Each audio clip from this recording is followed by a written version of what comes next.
Okay, hi, it's Mary and Lynn with a road show for Ticked, or Ticket. And I don't know, we're not ticked today, but we've learned a lot. Oh, Lynn's ticked, okay. Well, that's right, because Doug Fauché definitely came after you with his mansplaining, so as Meredith was talking about. So okay, let's back up, because so we all went to this rally in Houston, and it was a protest in opposition to the recent hiring of Mike Miles. That's the guy who used to be in, that we call him F. Mike Miles, because that's what everybody calls him. F. Right, Mike Miles. It's not really not funny. cursing. No. Who said it? I didn't say that. I said Floyd. It's Mike Floyd Miles. Mike Miles, but they in his contract it says F. Mike Miles. So Mike Miles has been brought back from the dead. He went to Colorado Springs after his departure, his abrupt and controversial, he was a disgraced leader of Dallas ISD, and they chased him out because he was so awful. So many teachers left under his merit pay system, and all the newly they were considered failed campuses that were on the PEG list. Those increased from Michael Hinojosa's time as a Dallas ISD superintendent. There were 35, and by the time Miles left, there were 91. I can't remember. Said 91. 91, yeah. In 3 years, they increased that many failing campuses under Miles' regime. So all these people came from Dallas. A lot of the teachers from Dallas came. They were so, I guess, they wanted to warn. I mean, it was shocking, the things.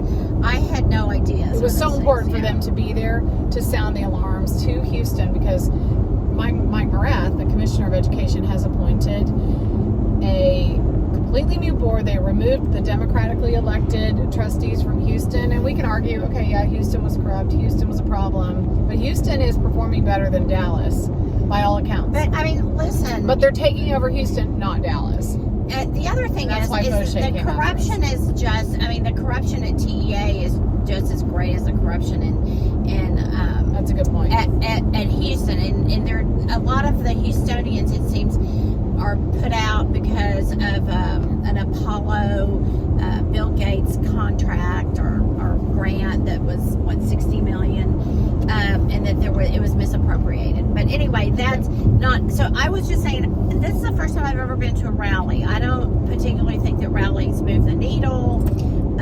I was not altogether comfortable, but I did find some interesting things on the sides that I learned a little bit. Well, I think why you were uncomfortable is because a lot of the chants sounded kind of like we were at a,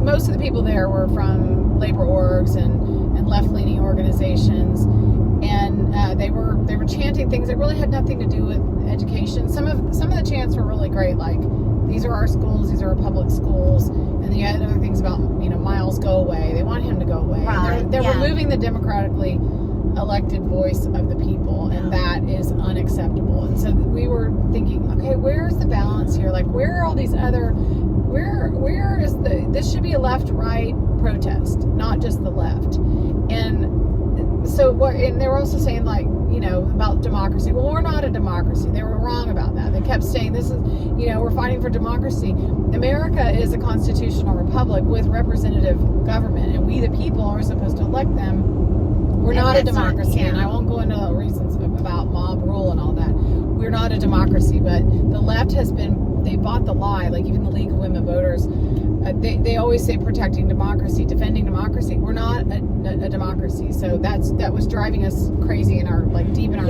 spirit, because they got it all wrong. And then there were some fantastic speakers, made such good points, and we're going to post some of the videos, but well, okay, so I did learn some new things reading those signs, though, again, and Lynn made signs for us to take, so again, new experience for me, and I saw this terminology, drill and kill, and I did not know what that was, and I had to learn what drill and kill was, and that wasn't happening when my child was in school, when I had a kid in public school, and so I wasn't familiar with it, but in these lower income school districts that tend to not do well on the STAR test, they drill them and over and over again. And so to get them to pass the test. To get them to just pass the test. That's all they do. It's and really they do. bad. The kill is the right word because it does destroy the spirit of the child. It does take away any true love of learning because it's not being done in a fashion that is teaching or learning. It's just, we call it educational malpractice. Those who've been talking about it for a long time, because that's truly what it is. Yeah, I would agree. It is education. Yes, 100%. And my youngest was the one. That's how I even got involved in all this, because my youngest, he was experiencing all that test anxiety coming from the teacher. Yes. And he was coming home and he was agitated. Anyway, we had to pull him out to remediate him because of all the drill and kill. It is real. And the Boucher guy, so these corporate reformers, he didn't understand why I kept using that term. It's a corporate model of education, and they bring in, and I was going to talk about the AstroTurf, the PACs, the nonprofits, the business community, the real estate people. Those are the people who are circling this reform model, and they're always behind the data-driven, the drill and kill. They're all about the test scores because that's how they can use that as a weapon one way or the other.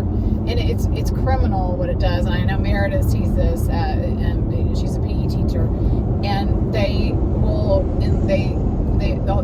campuses go into almost like a lockdown. Yeah, no parents in and out. Yeah. No, they eat lunch in their room. Like everything is about that test. And then even the rest of the year, they're doing the benchmarks and the simulations, and all the energy in these low performing campuses goes into the STAR prep. So the people were protesting that, and they were absolutely right about that. Yes. Yeah. Well, and again, their big concern, which I believe is accurate, is that one, it has been going on, but that with Mike Miles, that is going to be what's happening at every campus. Sure.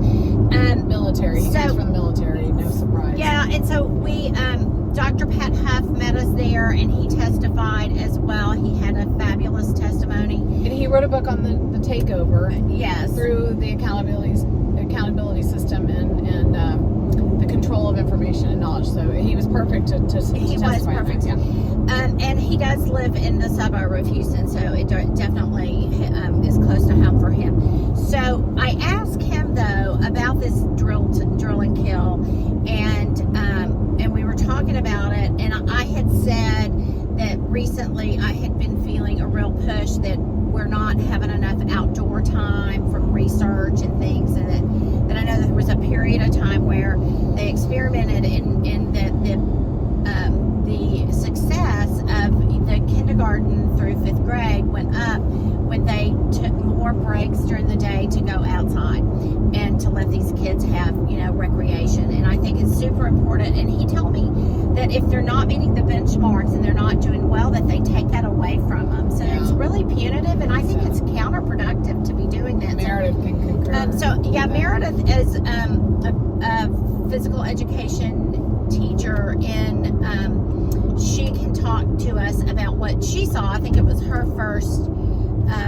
time to go to a rally as well, so I'd like to hear from her take on participating. Absolutely.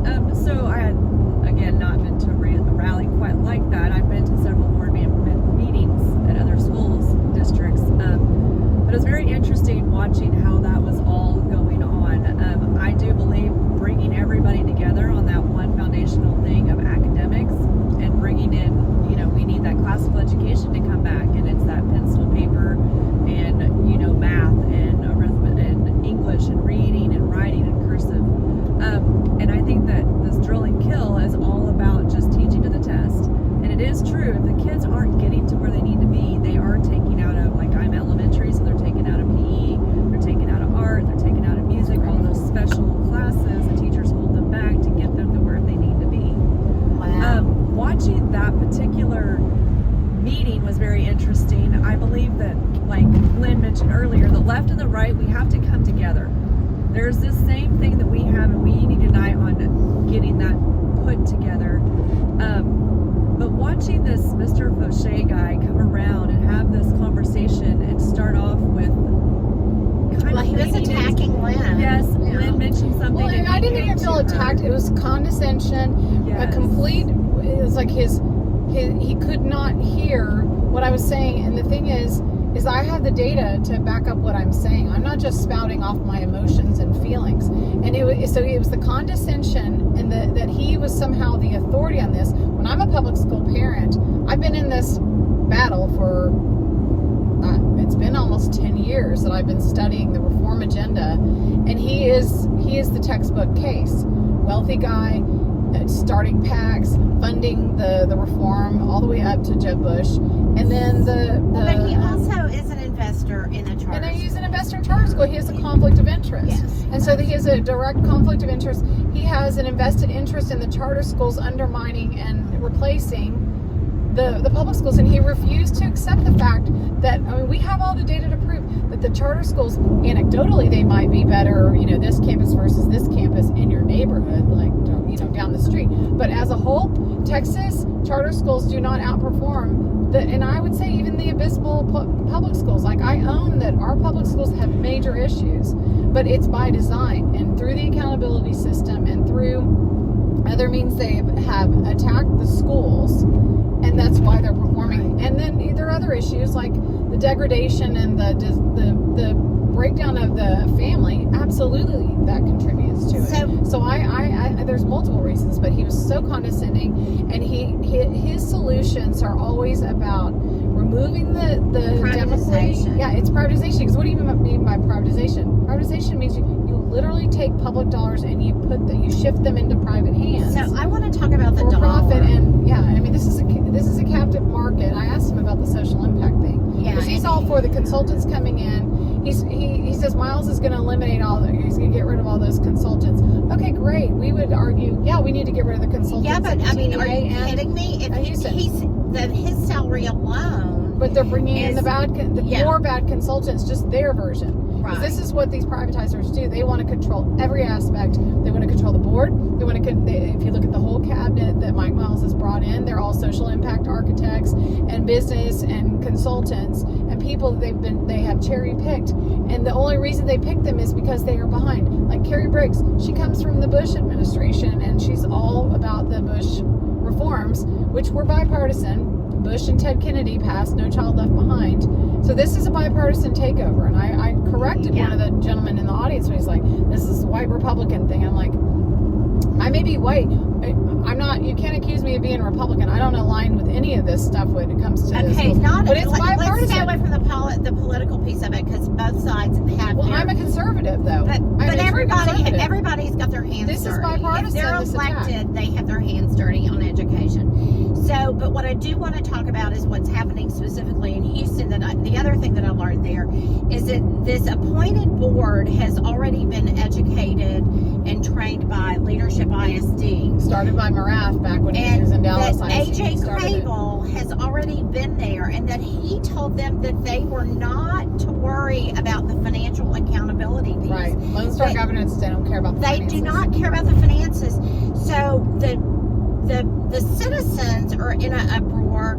I don't see, the citizens who are in favor of the takeover, they are mad at that superintendent, not because of the performance of the school, but because of this Apollo grant money that didn't get appropriated to reconstitute the schools that it needed to. So they're kind of put off about that and say that there was, fiduciary misappropriation. And here they appoint a board and tell the board they have no fiduciary responsibility. And that, I would argue, with your taxpayer dollars, where's one of the most important? Yeah, they're literally giving Houston ISD a blank check to change and to pilot this new program of education that they are going to try to roll out statewide.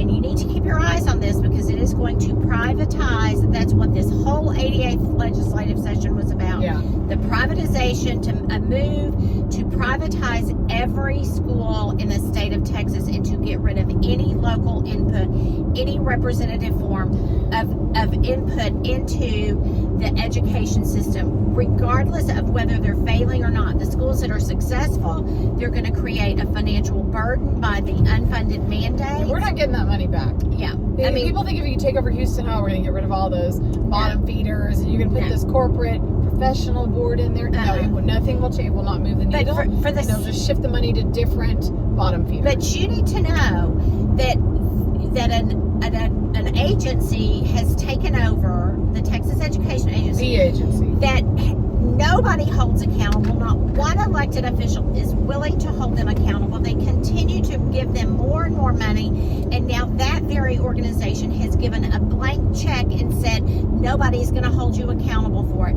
I don't care if you have kids in school.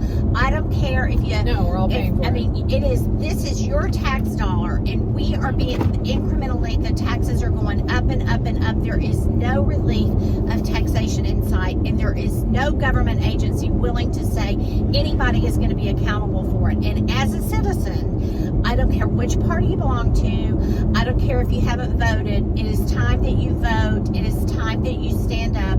It is time you call your elected official and say, we've had it. Well, if they're talking about Accountability is here. property tax relief, it's a complete empty platitude. The right's doing that all the time, and they're full of it because then they go in and they vote for $2.44 billion bills with fiscal notes that are bigger than the border budget. Right. Yeah, So they're all full of it. Like, they're talking out of both sides of their mouth. They have no interest in property tax relief if they're funding education technology, and they're in favor of this kind of So as privatization model. as my You'll never mother get the money back. would say, when somebody is pointing their finger at somebody else, and we have a government agency pointing the finger at a local agency, there are three fingers pointing back at them. The problem is the government agency, the elected officials, and it is time. You must get involved. You must hold them accountable. One of the signs that we saw, they were great, clever signs, but one of them said they need to reconstitute the TEA. What happens when they reconstitute a campus is they wipe it clean, and Miles is doing this where he's making all the teachers reapply for their jobs. Such an insult to the profession. Can you imagine them going? I mean, you can't imagine any other profession where they would do that. It's because the thing is when they reconstitute a campus, they erase the institutional memory, and there are cases where you just got such a bad situation where maybe that would be justified. Right. But in most cases, you've got teachers who know the families, they know the siblings, there's that familiarity. You've got the PE teacher that you had last year. I mean, there's all those things. You erase that and start over. It has a disastrous impact on a campus. But that's a form of control, and it's also a form of disruption. They actually, part of this corporate reform model, like what Miles does, is they go in and blow it up, and that they create the churn on purpose. They actually destroy it on purpose, but then they bring in their fake solution, and then they control all the data, and so they will manipulate that to make it look like there's positive outcomes, and they cherry pick that data, and they use percentages, and it's all spin. And they've done that in Dallas for longer than 10 years, but the last 10 years they've called it the Dallas Miracle. They would say under the Dallas Miracle, they would say that Hinojosa and Mike Miles were both successful, and both cannot be true. And in fact, what can be true is they're both failures. So Michael Hinojosa was there before Miles and after. So they did Michael Hinojosa 1.0, brought in Miles to fix what Hinojosa messed up, and then when Miles left in a cloud of controversy and major issues, then they brought back in Michael Hinojosa to clean that up, and he left, and they've lost 20,000 students since those two have been there. They are both failures. So Meredith, we're going to wrap here, but as a teacher, I think it's really important that all teachers know that while it may seem that there is an attack and a disrespect of teachers, that we, the people, do not disrespect them, and that we do see, and we are trying to help educate people to know that it is a very small percentage of teachers who are undermining the success of the education Doug system. Fauché back there behind me on my tail. Just Doug kidding. Fauché. Just kidding, Okay, Doug. so Meredith, what do you want to say? I'd like to say, I think this is important to also remind people as well.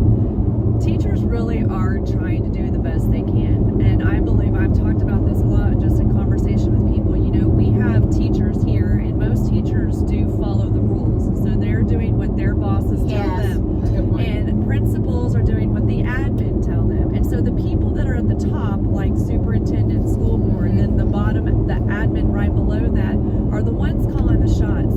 So when you're having an issue with the teacher, you need to remember as a teacher, like parents are seeing what's happening, and maybe as a teacher, you can't see the big picture on